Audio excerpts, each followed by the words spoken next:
want to see. Call 387-232-2323. LA 21-12671. Offices in Baton Rouge. WNXX, Jackson, KNXX, Donaldsonville, and WDGL HD2 Baton Rouge. This hour brought to you by Spencer Callahan Injury Lawyers, LA 21-12681. Offices in Baton Rouge. Hanny time. Hanny time. A daily look at sports from our resident historian. Your sports break during your lunch break. Live from the Mercedes-Benz of Baton Rouge studios. Here's Charles Hannegriff. And we welcome you into another edition of Hanny Time 104.5 ESPN Baton Rouge. I'm Charles Hannegriff, Mario Jerez, Taylor Sharp. None of us have been traded, right? We're all still here. Are we available? Not yet. We're available for draft picks, compensation in further years, protected draft picks, heavily protected draft picks, unprotected draft picks, young players, expiring contracts. It's a trade deadline day in the NBA. We got about 2 hours to go until the deadline. Ali Cosell from the Bird Writes with us here in about 15 minutes. We're going to talk with him about where the Pelicans are, which for the moment is staying pat. And we'll talk about whether that makes sense or not with Ali. Is there a deal out there to be made? But the blockbuster that happened overnight was that the Phoenix Suns have acquired Kevin Durant from the Brooklyn Nets. Now, this has got a domino effect on a lot of different things. So the reason that we're leading with what is a national trade is not necessarily a local thing, is it does have potentially some ramifications locally. So let me address a few of the things that I saw on Twitter today. Yes, I was on Twitter this morning quite a bit. Always risky, I know, to your sanity. But on trade deadline day, I want to, kind of want to read the tea leaves. First of all, for anybody that is suggesting that if the Nets were going to move off of Kevin Durant, the Pelicans should have shoved all their picks and whatever young players in the pot to make that happen. Let me go back to what I said last summer when he originally requested a trade. He wanted to go to Phoenix. It didn't matter if you traded all your first-round picks. It didn't matter if you traded Zion, B.I., Valanciunas, and the rights to own the franchise upon the death of Gail Benson. Kevin Durant didn't want to come to New Orleans. So let's just move on from that. Didn't matter how he fits on the team. Didn't matter how many picks you could trade for him. He didn't want to be here. So that's a non-starter for me.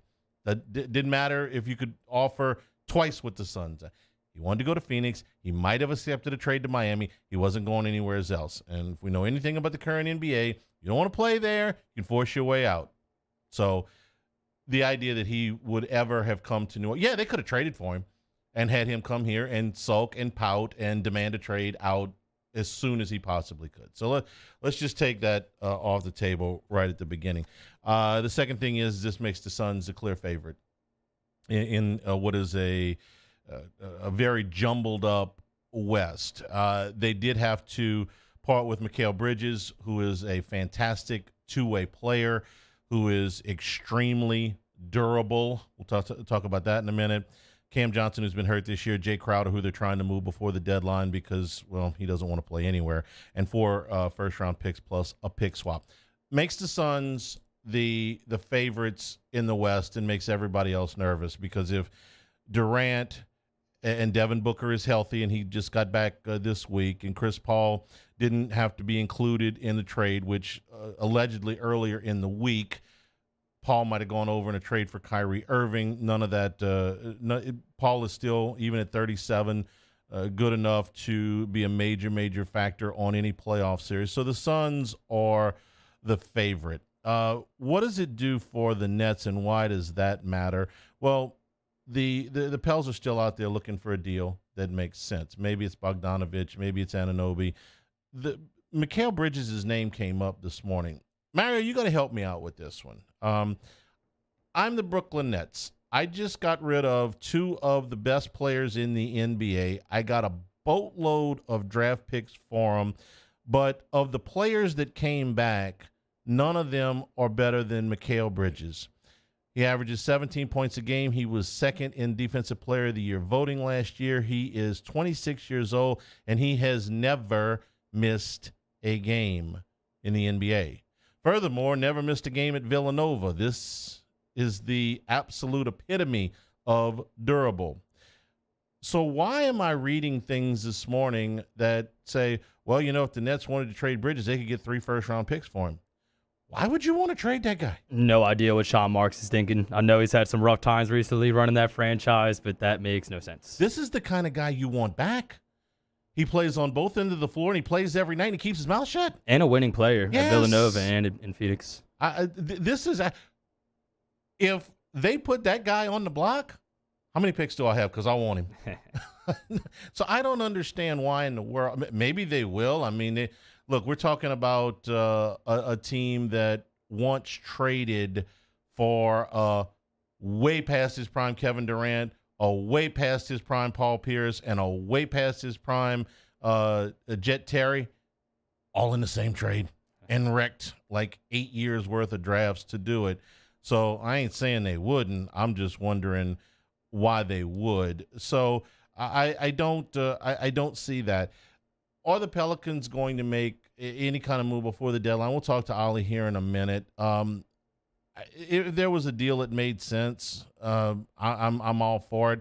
If they don't do anything, I'm still anxious to see the team back with its starting five, which is not going to happen before the All-Star break. We went through all of that. I would rather know what I got before I get into dealing, and they just don't have that luxury because the deadline's in 2 hours and Zion's 2 weeks away at least from coming back. So I don't know if there's a deal for Anunoby that makes sense, if there's a deal for Bogdanovich that makes sense. The Hawks are still shopping John Collins. It seems like they've been shopping John Collins for, 3 years now. If any of those deals were to make sense, I don't know. But decent chance that the Pels just stay put and keep this core together and see what they've got when they finally get there for the final 25 games of the season. The Durant trade wasn't even the one that bothered me the most since last we met, and it's not Josh Hart, who all Pelicans fans really liked, going to the Knicks. It was the three-way trade between the Lakers, the Timberwolves, and the Jazz that the Lakers end up picking up Malik Beasley. When we talked last week with Shamit Dua, he was talking about cheaper options as a shooter to come in. We talked about Beasley. The Lakers get him. The Lakers get D'Angelo Russell from Minnesota, and they also get Jared Vanderbilt. They give up Russell Westbrook, which after the LeBron game the other night, this is what the Lakers are right now. LeBron James sets the record for as the all-time scorer in NBA history. And everybody on the bench is really excited except for Anthony Davis, who looks like he just was told that he had to have a root canal, and Russell Westbrook, who chews out the coach as soon as the game is over. Everybody else was really on the Lakers was really happy for LeBron. Those two guys were pissed for whatever reason Davis was, and Westbrook hasn't been happy there pretty much since he got there, and it was never what it was intended to be. So they get off that contract. They don't have to give away all their first-round picks, and they get three players that can really, really help them. Think about this. Russell Westbrook was averaging just under 29 points a game off the bench. Russell averaging 33 minutes as a starting point guard for the Timberwolves. Beasley's averaging 27 minutes a game, and Vanderbilt 24 minutes a game as players that the Jazz were, the Jazz have overachieved, trying to tank and actually overachieve this year. These are both very good players. So these three guys are playing 56 minutes a game, per night more than Russell Westbrook. In other words, all of these veteran minimums that you've been putting around the Lakers stars, well, now you can actually put real contributing players into the lineup. This trade makes the Lakers better right now, and I don't like that. Where we can retire the sounder, I think. As the days go by, it's going to be less and less that Victor ever gets to. What's our Victor, Victor? Yeah, I think we're done. Vector is far away. I think we're done with that. I think we can probably retire it. So I don't know if I don't think that the Lakers made a move that makes them a championship contender. I think that this makes them a playoff team. I think that this makes them a team that is dangerous when they get to the playoffs because, well, they still got James and Davis, and at the moment they're both on the court. But what it does is I think it wrecks the possibility of a real strong presence in the lottery, which is what we were hoping for with the Pelicans. At the beginning of the season when they got off to the bad start and then the inevitable Anthony Davis injury come about, they looked pretty good. And then, James is playing at the top of his game. No disputing that. Love him or hate him. Guy's great. And Davis is back and at least playing. And now they finally made a move that makes some sense for them. This is a really good deal to make the Lakers better. Now, the Los Angeles media, the Los Angeles Laker fans will probably look at this at the end of the season when they lose out in the playoffs and say, what a lousy deal for us. From my standpoint, all I care about is the rest of this. For the moment, all I care about is for the rest of this season because the Pels have a pick swap.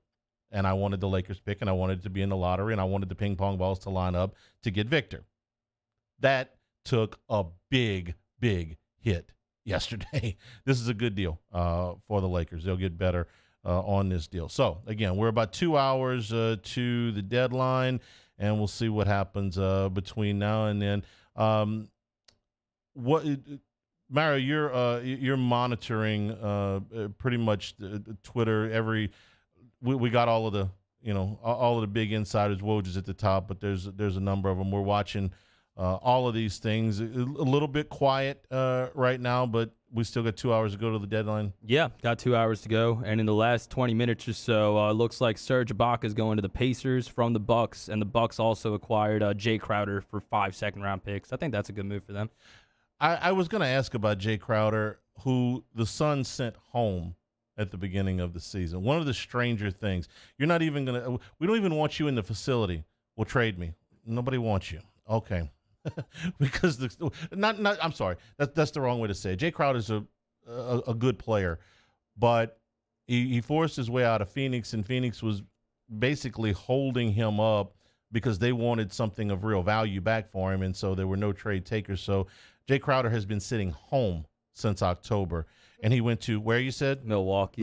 Yeah, no, that's absolutely a good move. Serge Ibaka goes to Indiana for what do we look? Let's see. The Pacers are acquiring Serge Ibaka as part of the Jay Crowder deal. The details are still coming out. This was from Shams about 15 minutes ago. Okay, so Toronto's active.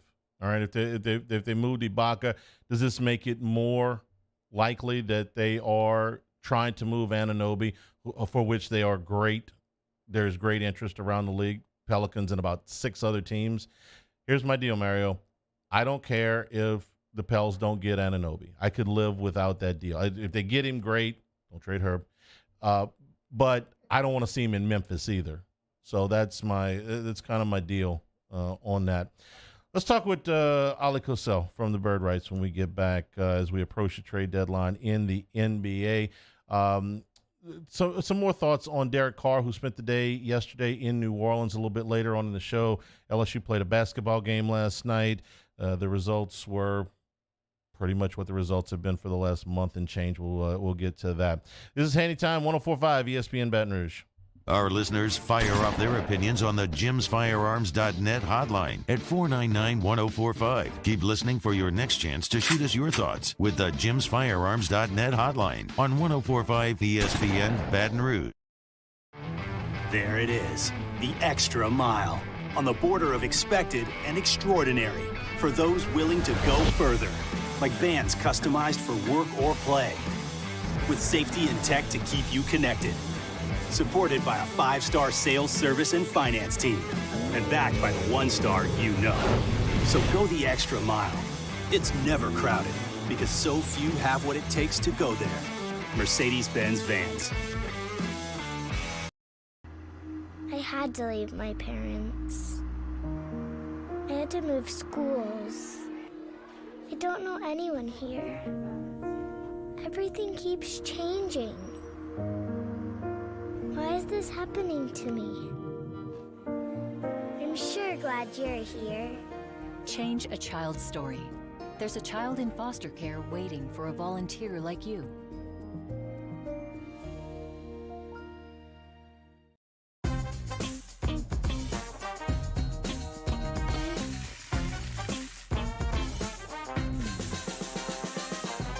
The best kept secret in town is out. Discover Tallulah at the Renaissance Hotel on Bluebonnet. Louisiana.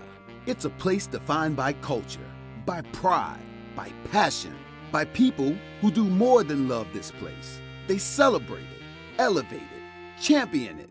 They are the individuals who embody what makes Louisiana great. The companies that make Louisiana a better place to work and live. The nonprofits leading transformational change in our communities.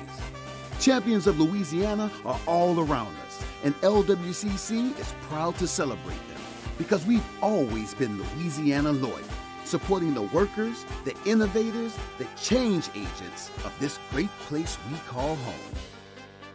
Who are the champions around you? Together, we can share their stories. Together, we can help our home state thrive. Together, we are Louisiana loyal. Always.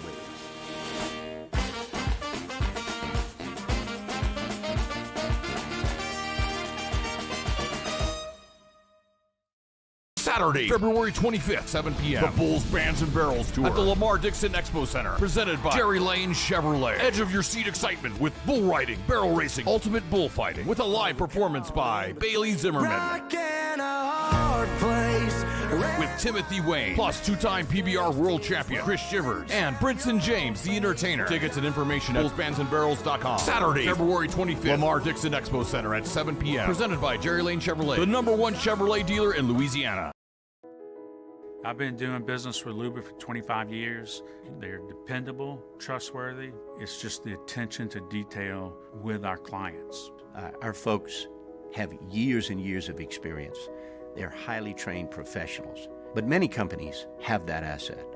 What I'd like to think makes Luba a bit different is that we use those talents in a way that truly is dedicated to serving the needs of the folks who depend on us. Hi, I'm Brandon Landry, founder and CEO of Walker. Hi, my name is Dr. Craig Green. This is Ryan Terrio with HUDCORoofing.com. Hey, it's Matt Moscona. No matter how big your commercial roofing job, HUDCO can help. My patients come to me because they trust that I can get the job done at a high level. Ryan Terrio and Richard Tilley have the same level of trust when it comes to roofing. If you have a roofing issue, call HUDCO Roofing. Give us a call, 364-1007, and we'll come to your house and give you a free inspection. Bayou Chrysler Dodge Jeep Ram has $10,000 off. Kansas City Chiefs face the Philadelphia Eagles in Super Bowl 57. Tune in Sunday, February 12th, starting at 1 p.m. with Westwood One Super Bowl preview, leading you up to kickoff at 5:30 p.m. right here on 104.5 ESPN Baton Rouge.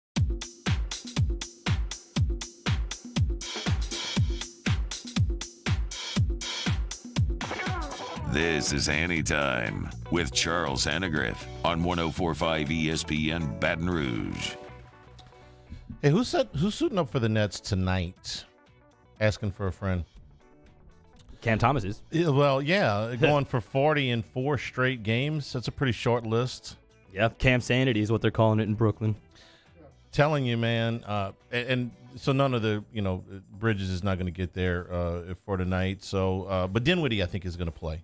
So we'll see if Cam can keep the streak going tonight against the Chicago Bulls. We bring in now Ali Cosell from the Bird Rights, covering the New Orleans Pelicans. Ali, how are you? Good to have you with us. Big day in the NBA today. Yeah, absolutely, Charles. It's been a whirlwind already, right? Last 5 days, the Western Conference suddenly looks daunting again, right? When everybody's talking about all this parity outside of maybe Denver. Now you got the Lakers. They've improved, adding good pieces around LeBron. But the big news, right? Kyrie going to Dallas, and then, of course, Kevin Durant late last night going to the Suns. So what do the Pelicans do, right? I think that's the biggest question on everybody's mind. Okay, you asked it yourself. Now go ahead and answer it. Where does this leave the Pelicans as we're less than 2 hours to the deadline? Right. So they've had an interest in making a move now for months, and I think that this might spur them to do something a little bit more. because they think legitimately, if everybody's healthy, they have enough pieces to where they could get into the Western Conference Finals, even though despite all the moves we've seen, right? So how do you shore that up? Well, the two biggest areas of need, as we've always known, is either adding three-point shooting or getting a legitimate big. And that's why I think that Kevin Durant trade is so incredibly important from a Pelicans perspective, because suddenly Brooklyn has a whole lot of very enviable pieces, two of which I think are perfect fits for this New Orleans roster. In Nick Claxton, he's a league leader in blocks. He's on an incredibly friendly contract. And he's the type of center that the Pelicans hope Jackson Hayes will grow into, but he hasn't. Right? The mobile center can guard 1 through 5, good finisher. And I'll tell you what, that seems to be the trend for winning teams, the ones that win the finals. If you look, they have a guy like that can do those type of things on their rosters. And secondly, Mikal Bridges. I mean, look, we can all hope that Herb Jones, Dyson Daniels all grow up to be as good as Bridges, right? This incredible lockdown defender, but can also make the three. But they're not there yet. Bridges is. So if you've got any aspirations of winning it all now, I don't think there's a better fit for this team. I agree with you, Ollie. My question is, why would why would Brooklyn want to trade them? We're talking about young, productive, healthy players on very team-friendly contracts for the foreseeable future. And tanking for Brooklyn is complicated because while they own a lot of draft choices, not many of them are their own. So tanking doesn't really make a whole lot of sense for them. Why would they want to trade those guys? No, tanking doesn't make any sense at all. But what it is if you look, who is the guy you build around on that roster? I mean, for as good as Bridges is, as I got just done boasting about him, and as also Claxton, they're not, your number one option on a team. Probably not even a number two, right? So they're not Brandon Ingram, Zion Williamson, Kevin Durant. They need to get that guy. And I think if you can get more swings at the pie, especially this season, if you can get, improve your odds on landing Victor Wembanyama or Scoot Henderson, I think if you're Nets, you have to certainly entertain it and probably go that route. Okay, so I'll indulge here for a minute, because if you can put those two guys on the Pelicans, I'm all ears. Who are you trading? Well, to make salaries work, if you're trading for both, that's tough. For Claxton, it'd be a lot easier. He's only making about $8 million or so. So with him, it's pretty much you could trade Jackson Hayes straight up if the Nets aren't asking for a very good young player also, and/or young player, and 1 or 2 first-round picks, however many protections you need. But Bridges is a lot more complicated because he's making $21 million. So if you combine those two salaries, that's $28 million. The Pelicans are sitting less than $4 million underneath the luxury tax, and they don't want to pay the tax until they've proven they have a championship contender. So the math's kind of easy to figure out. So you have to move not only Jackson Hayes, Devontae Graham, but probably Jonas Valanciunas and Garrett Temple, and then any of the young guys that they probably are asking for. And from what I've heard, they're pretty much like Toronto, where they don't want just future first-round picks. They also want good young players in return. And that's the question, right? So who amongst Trey, Herb, Jose, Dyson do you let go? And where do you draw the line? Because I know the Pelicans have certainly drawn one with Toronto in their talks with OG Anunoby. They'll probably have a smaller one because Mikal Bridges, I think, is better than Anunoby. But again, you have to have some kind of line. You can't give up all your young talent, all your cost-controlled talent, that depth you're going to need. How many picks are we talking about in any of these trades? What picks are the Pelicans willing to move? Because you got three categories here. You got your picks, the Lakers picks, and the Bucks picks. So put them in order for me, and how many they're willing to part with. Yeah, if it involves Bridges, then you're obviously sending this year's pick, the 2023 one, their first rounder, which has the swap rights with Los Angeles Lakers. But I'll tell you what, it's a little bit more entertaining to trade it now, because I think the Lakers are going to improve. I think they're going to start rising up in the Western Conference because LeBron's surrounded by pieces that help him win. That's all he's ever really needed, right?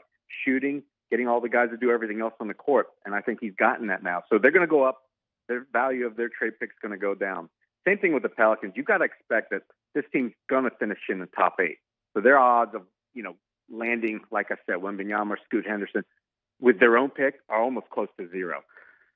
So you move that one just because Brooklyn's going to take that chance in case either Lakers or the Pelicans falter. And then, you can package up anything else. Pelicans have all their first-round picks. So you could maybe send the 2025 one, 2027 one. It's got to be alternating years. because of the stipend rule, but they've also got Lakers picks, right? They got one left in addition to that swap rights, plus a couple with Milwaukee. So trust me, a deal could get done. The Pelicans have more than enough first-round picks to get anything done. Okay, let's move off the Brooklyn players. The other names that we had heard, Anunoby, Bogdanovich, Collins, any of those make sense, still on the table, et cetera? I would say none of them do to me. But John Collins, first of all, I watched him play. The Pelicans just played him, and I've watched a few of his games last couple of weeks. I don't see how he fits on this roster. His best position is the 4, especially defensively. He can't play the 5. And the Pelicans' defense, say you were to replace him at center in place of Jonas Valanciunas, I think it would crumble. On top of his shooting being down, he just doesn't give you enough defensively, and especially in that rebounding department. So I'm a complete zero on Collins. And from what I'm hearing, I think he's likely to end up possibly somewhere else. And Anunoby, I think he's overrated defensively. So I know there's been a lot said, and I know where his advanced stats say, but if you watch him, he struggles guarding smaller players, the quick players. He can't get over screens very well because of his bulky size, and he's a step slower and doesn't have the athleticism of, say, Herb and Dyson. You know, getting the privilege of watching those two play for the Pelicans every night, you can kind of see the deficiencies with these other good defenders, and I see him. So I don't like his fit. And that's why I think the Pelicans don't want to trade Herb or Dyson in any deal revolving Anunoby. But one name that does make sense and that I like on top of Claxton and or Bridges is still Bogdanovich from the Pistons. I think he's so underrated on what he can provide for a team, the Pelicans team, that really needs more shooting, but also they're so injury-laden all the time, right, Charles? They're always dealing with somebody being out. Tell you what, that's such a great backup plan to have, a guy that can get your shot, his own shot from anywhere. And trust me, he's not just a three-point shooter. We saw when the Pelicans played Detroit, he can get it to the rim, get to the free throw line, and he can take pretty much anybody off the dribble. He's just a savvy player that this Pelicans team doesn't have. So I would like to have him, especially when BI misses games, Zion. You still need another scorer, right? And I think he would give this team another, big significant boost to their shot in the arm that you're going to need in the playoffs because not everybody's going to be on. So hopefully you have enough guys that will be. And by having somebody like Bogdanovich, you increase your odds of beating a guy like, say, maybe Phoenix if you happen to go against them in the playoffs at some point. You mentioned the health thing there briefly. If you can get Mikal Bridges on this roster, you're going to really see the jinx or the hex or the curse or whatever they call it on the Pelicans as far as injury put to the test, because this guy has never missed a game in 4 NBA seasons or 3 seasons at Villanova. Now, you put him on the Pels and see if he can't play 82 games. If he can't, nobody can, right? Then the curse is real, right? We got to go find a statue of Marie Laveau and do an exorcism or something. I don't know. But if that guy gets on the Pelicans and he gets hurt, that's it. I mean, we gotta call a priest, I guess. I'm with you. I mean, you're right. He's been by far the most durable player, and that's what you're trading for. And Anunoby, on the other hand, misses on average at least 20 games a season. Yeah, he'd fit right in. Bridges. And can you imagine if he would come here and he'd miss games? Oh, boy. Yeah. Everybody be in an uproar. Ollie Cosell from the Bird Rights is our guest. Ollie, the starting 5 for New Orleans, it came out of the gate so strong, played exactly 112 minutes together. So if no deal gets done in the next 90 minutes, can you still hang your hat on, hey, if we ever get the band back together, let's see what they can do? Absolutely. And that's one of the things coming out of the Pelicans war room, I've heard, which they've been busy for the last few days, closing down all the blinds, and they've got themselves locked into where even media to talk to the coaches and practice had to go a different way because they don't want anybody coming close to, all that private information and discussions. And I'll tell you what, yeah, they know that they haven't seen these guys healthy, and that's part of the problem. Because while we may think that Jonas Valanciunas doesn't fit and say Nick Claxton would be better, do we know for sure? Because Jonas was incredibly effective last season. And even with the starting lineup this season, those 10 games, they've got a positive, I think, 6.1 net rating. So it's not like they don't work. And he's on a good contract. And the same can be said for any of these young guys. What do we truly know about Herb? He's played a season and a half. Same thing with Trey. Who's to say that neither one of these guys could grow into be the next, Mikal Bridges, OJ, and Anunoby? You've got them already here. This chemistry is incredible. They know that the front office is very leery of making any kind of major deals that involves their core because Tell you what, everybody from ball boys to everybody that's been there from the start has told me they've never seen a locker room this together, this united, and that's very important. I think that goes overlooked by a lot of people. So they don't want to break that up if they don't have to. So you're right. Even if they strike out, I don't think it's going to be heads hanging low because there's still a lot of talent. And look, Zion's played 120 games, Charles. Is he really, truly ready to win it all if he's your best player? That's another question you've got to ask yourself. I spend a lot of time asking myself that question. I look back at what the number of games that Zion has played, and you wonder how many. It's 39% of the games that he's been available for.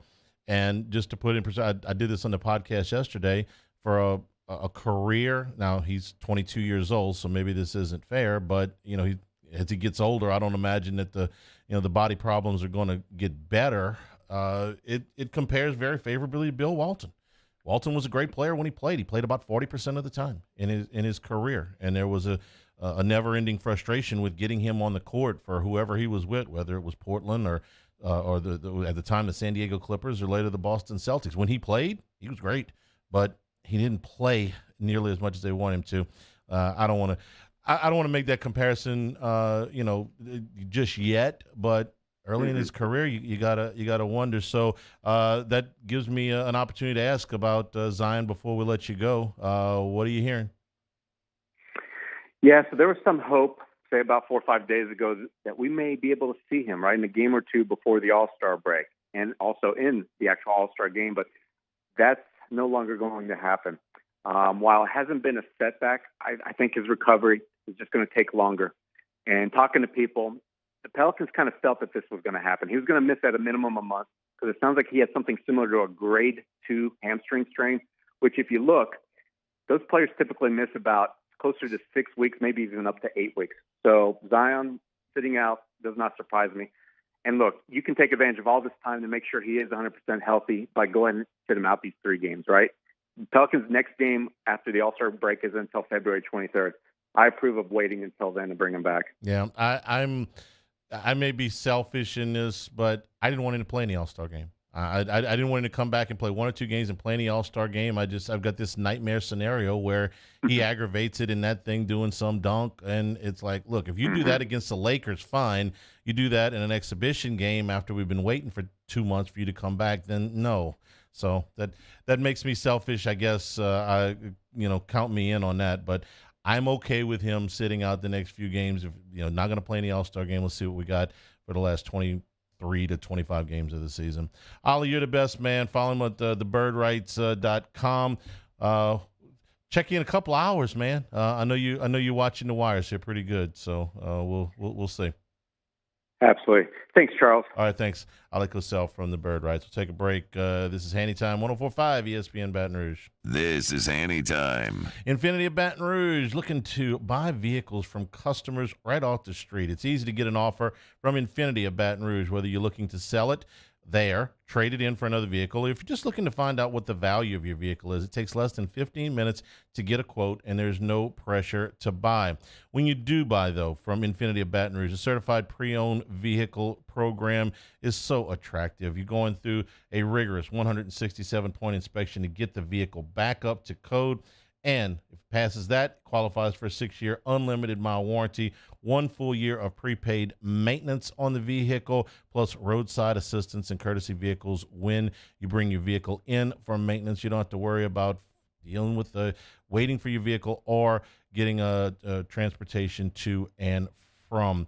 Infinity of Baton Rouge, with transparency in pricing and a family atmosphere. It's why we'll continue to buy our vehicles in the Hanegrove household from Acura and Infinity of Baton Rouge. In times of need, get a full list of phone numbers, websites, and other important emergency information on the Demco Stormwatch page at 1045ESPN.com. Start your day with news and newsmakers. Start your day with traffic, weather, and local stories that are important to you. Kickstart your day every day. Mornings with Brian Haldane from 6 to 9 a.m. Weekdays on Talk 107.3. I had to leave my parents. I had to move schools. I don't know anyone here. Everything keeps changing. Why is this happening to me? I'm sure glad you're here. Change a child's story. There's a child in foster care waiting for a volunteer like you.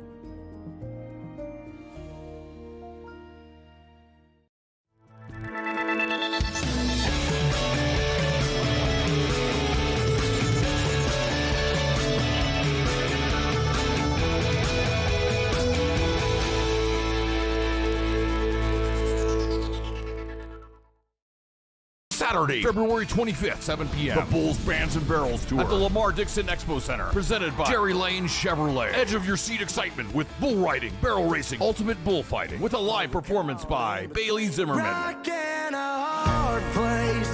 With Timothy Wayne, plus two-time PBR world champion Chris Shivers, and Brinson James, the entertainer. Tickets and information at bullsbandsandbarrels.com. Saturday, February 25th, Lamar Dixon Expo Center at 7 p.m. Presented by Jerry Lane Chevrolet, the #1 Chevrolet dealer in Louisiana.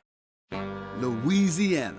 It's a place defined by culture, by pride, by passion, by people who do more than love this place. They celebrate it, elevate it, champion it. They are the individuals who embody what makes Louisiana great. The companies that make Louisiana a better place to work and live. The nonprofits leading transformational change in our communities. Champions of Louisiana are all around us, and LWCC is proud to celebrate them because we've always been Louisiana loyal, supporting the workers, the innovators, the change agents of this great place we call home. Who are the champions around you? Together, we can share their stories. Together, we can help our home state thrive. Together, we are Louisiana loyal. Always.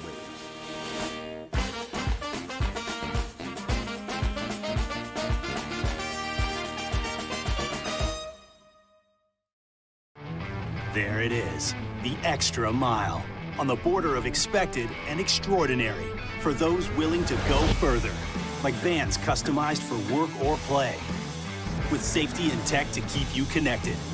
Supported by Moscona inviting you to join us for Thursday's AFR, presented by the Aesthetic Medicine and Anti-Aging Clinics of Louisiana. We'll give you the latest on Derek Carr's visit to the Saints, and we'll recap LSU, Mississippi State, and hoops. Join us 3 to 6, 104.5 ESPN Baton Rouge.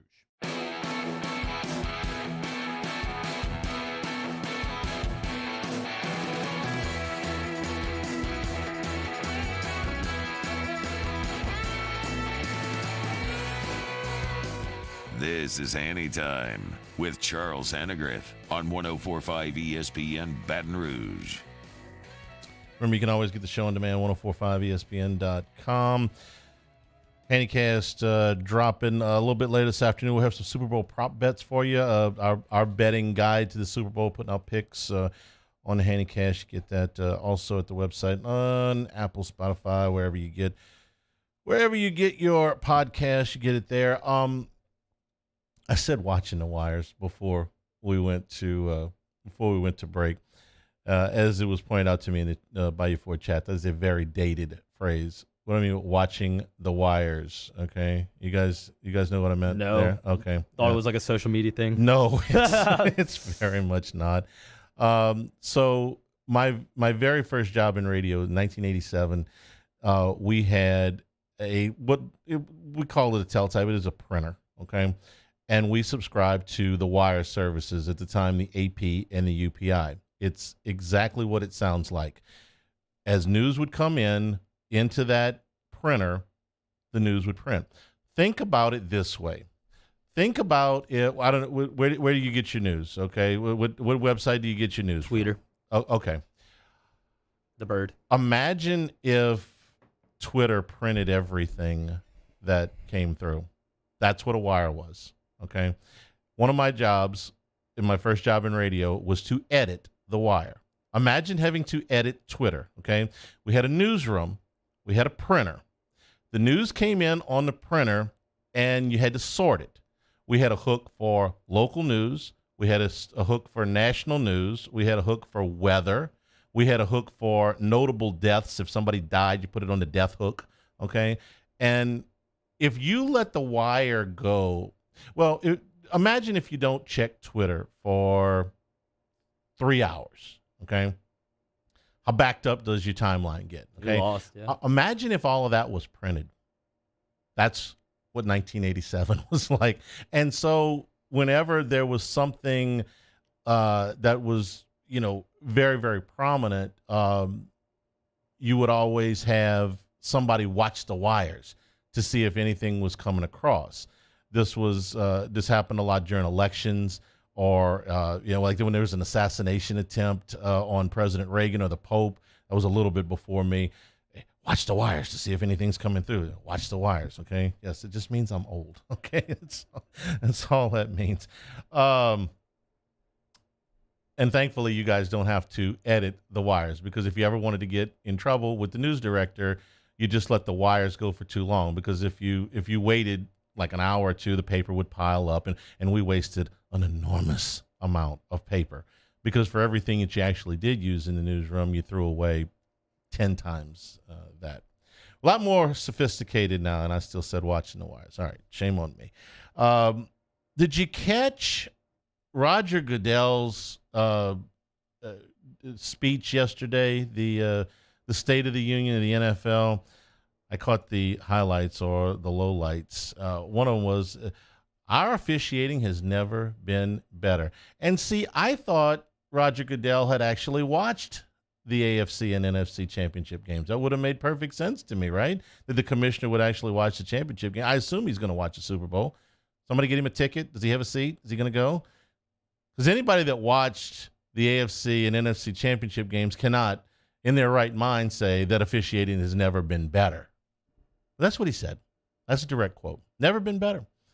So Devontae Smith's catch that was looked at by an entire group of officials on the field and a sky judge, they don't call it that, but the headquarters, the command center, watched that and failed to see what everybody else in America saw as soon as they watched a replay from the other side, which was that Devontae Smith did not catch the ball. The Eagles would have won anyway. I mean, the 49ers were out of quarterbacks. I get it. The complete do-over that the Chiefs got, which not only, as we looked at it a little bit closer, not only did they not get the play stopped properly, they misspotted the ball, they misstarted the clock, and they don't even have the decency to not make the makeup call, right? Because if I'm an official, you've screwed up. You didn't stop the play. The play went ahead. The Bengals stopped the play, and then you say, no, we got a do-over. If I'm an official at that point, the only way I'm calling a penalty on the Bengals on the next play is if there's an arrest report involved. I have to have a full-out assault. But no, they called holding on the Bengals anyway. Okay, but the officiating has never been better. Much like the State of the Union has a response from the other party as to whoever the president is, the union usually weighs in on what the commissioner said. So D. Smith, what he said, it's not necessarily a direct response to the commissioner's State of the Union, but he wants to abolish the combine. His reasoning for abolishing the combine is a little bit foreign to me. His argument is that teams look for reasons to downgrade players in the draft because of medical reasons, which is absolutely true. Yes, they are looking to see if players are healthy before they draft them. And if they're not, they lower their grade. Yes, absolutely that is. My question is, why does Smith feel like this is an injustice to all the players? How many players we got getting drafted in the draft in April? What is it, 250 something? Yeah, something like that, like 258. Okay. Regardless of who fails or passes what physical, who's got a torn this or a torn that, a bruise this or a bruise that, who's had concussion history or whatever, that same amount of players is getting drafted, right? The players that get drafted are all slotted into certain salaries, right? 256, is that what it is? They haven't done the comp picks, so let's just say 256. 256 players are going to get drafted. 256 players are going to get compensated. 256 players are going to be slotted based on who the best is and who Mr. Irrelevant is. And if Mr. Irrelevant is better than 250 of the players, that's just Mr. Irrelevant's tough luck. Sorry, Brock Purdy. You outplayed 99% of the draft, but you got picked where you got picked. That's the deal. My question is, why is the union's job is to represent all players? It's not to represent some players. So is Smith's problem that a running back or an offensive lineman or a safety goes to the combine and in some way fails part of the physical, and then he's downgraded? Somebody else takes his place.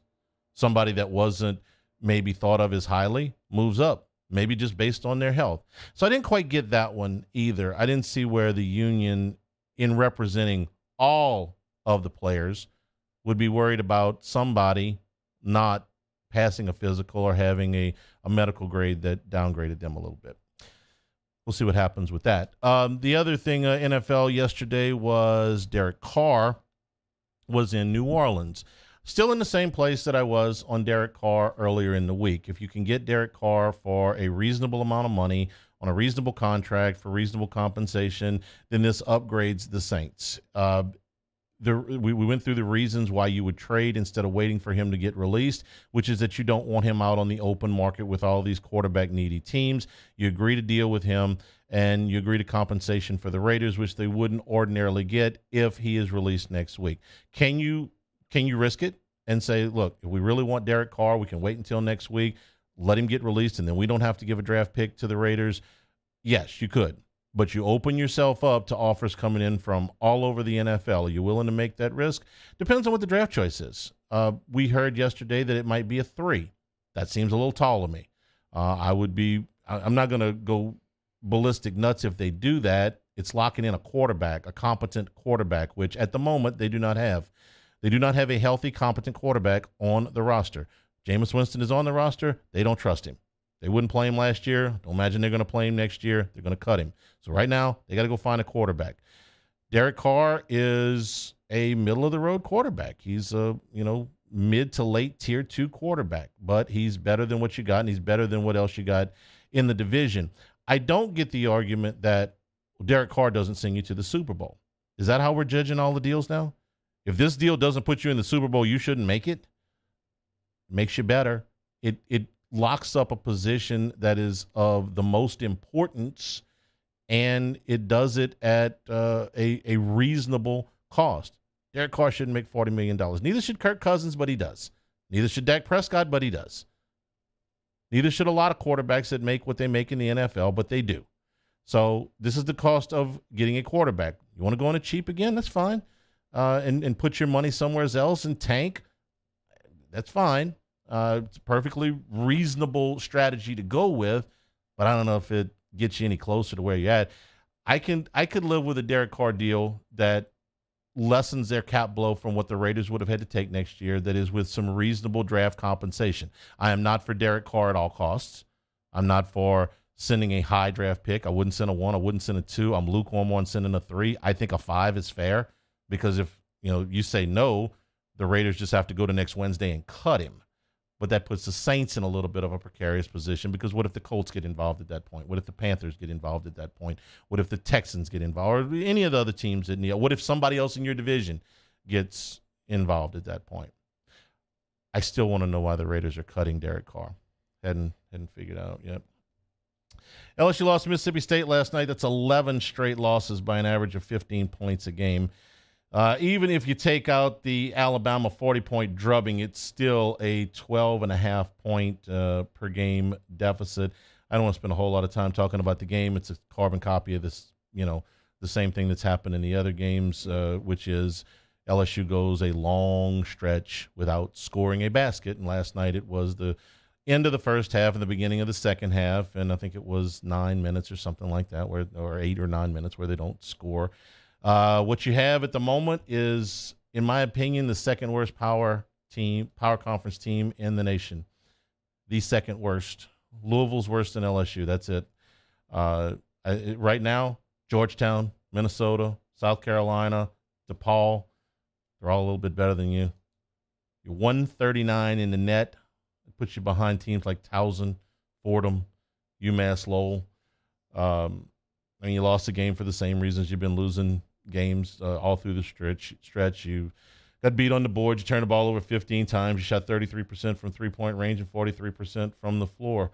And you're currently 9th in the SEC in recruiting and 50th in the nation. I'm done. I mean, I'm not just going to beat this to death every time they play a game. I mean, I know it's my job to talk about, what's local and what's relevant. They're local, but right now there ain't nothing new. They lose every game by double digits. The only game they've lost by less than double digits in the last month was to Texas Tech, who's at the very bottom of the best conference in basketball, the Big 12. But I got nothing new, so I'm going to beat you over the head with it. We'll come back, wrap things up. This is Hanny Time, 104.5 ESPN Baton Rouge. This is Hanny Time. Big Mike's in Denham Springs. Yeah, hey, the Denham Springs Parade coming up this weekend, and Big Mike himself is the Grand Marshal of the parade. Tonight, Swamp Pop class Chris Allen tonight at Big Mike's. The live music includes Kyle Wilson on Friday, DJ Alex Harbert on Saturday. Hot ball crawfish every day at Big Mike's comes out at 11 a.m. 7 days a week. Ball shrimp are your thing. All you can eat ball shrimp every Monday night. Happy hour from 3 until 7, and it's on the weekends as well this Sunday on Super Bowl Sunday. Happy hour drink prices starting at 11 a.m. Right there in the heart of Denham Springs. They're part of the community on Aspen Boulevard. Big Mike's, we're kind of a big deal. Our listeners fire up their opinions on the jimsfirearms.net hotline at 499-1045. Keep listening for your next chance to shoot us your thoughts with the jimsfirearms.net hotline on 104.5 ESPN Baton Rouge.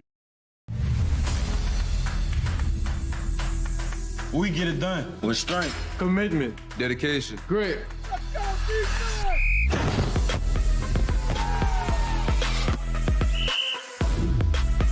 We get it done with passion for our fans and love for our community. We are the Tigers. Get it done. Let the values of the purple and gold be in your starting lineup this season. And as always, get it done. Bayou Chrysler Dodge Jeep Ram has $10,000 off new 2022 Ram 1500s. 2022 Ram 1500 trucks on our lot now with $10,000 off MSRP. All new Bayou vehicles come with a 1 million mile warranty. If you need sales or service, the crew at Bayou is going to do right by you. Saturday, February 25th, 7 p.m. Bulls, Bands, and Barrels at the Lamar Dixon Expo Center. Presented by Jerry Lane Chevrolet. With bull riding, barrel racing, ultimate bullfighting. With a live performance by Bailey Zimmerman with Timothy Wayne. February 25th, Lamar Dixon Expo Center, 7 p.m. I've been doing business with Luba for 25 years. They're dependable, trustworthy. It's just the attention to detail with our clients. Our folks have years and years of experience. They're highly trained professionals, but many companies have that asset. What I'd like to think makes Luba a bit different is that we use those talents in a way that truly is dedicated to serving the needs of the folks who depend on us. Hi, I'm Brandon Landry, founder and CEO of Walker. Hi, my name is Dr. Craig Green. This is Ryan Terrio with HUDCORoofing.com. Hey, it's Matt Moscona. No matter how big your commercial roofing job, HUDCO can help. My patients come to me because they trust that I can get the job done at a high level. Ryan Terrio and Richard Tilley have the same level of trust when it comes to roofing. If you have a roofing issue, call HUDCO Roofing. Give us a call, 364-1007, and we'll come to your house and give you a free inspection. I had to leave my parents. I had to move schools. I don't know anyone here. Everything keeps changing. Why is this happening to me? I'm sure glad you're here. Change a child's story. There's a child in foster care waiting for a volunteer like you.